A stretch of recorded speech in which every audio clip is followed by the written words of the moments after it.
joining us. After 26 years on the job, a St. Helena UPS driver is used to customers saying he saved the day after he pulls up with their package. Yeah, but Wednesday's route brought a different kind of relief to a family happy to see him.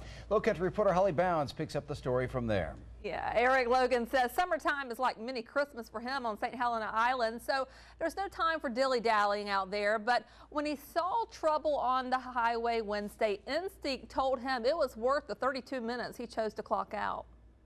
What some may call out of the way, Eric Logan has grown to love. 6 years on the St. Helena to Fripp Island UPS route, there's something that makes him want to stay here. I get to stay around the water, the beaches, the rivers, talking to the fishermen and all of that, so I'll be retiring on this route, it looks like.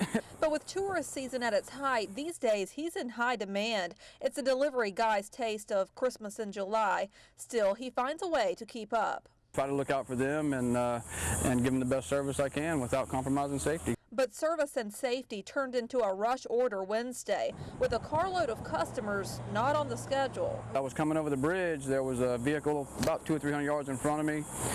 They kind of weaved over to the left-hand side of the road, then shot back to the right and just went airborne off of a causeway out into the marsh in the pluff mud. Talk about priority. Logan knew what he had to do. Secured his truck, then headed out into the mud himself, rescuing those trapped inside. Well, my heart raced at 100 miles an hour, but I saw some of the smaller children. I was able to carry one in my arms and one on my back the first trip.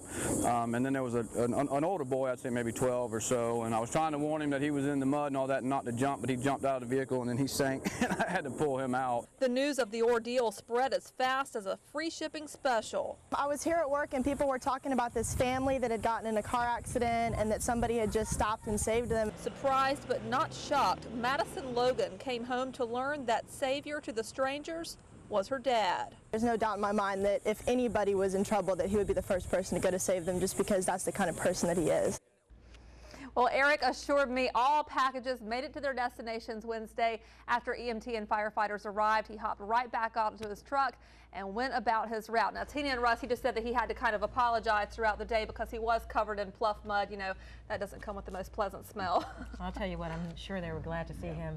He saved the day. He did, and that family, by the way, they're all okay. They checked out the hospital. They were vacationing here, and Eric just hopes that they do come back and they're not scared of Buford from now on. That's great. Thanks, Holly.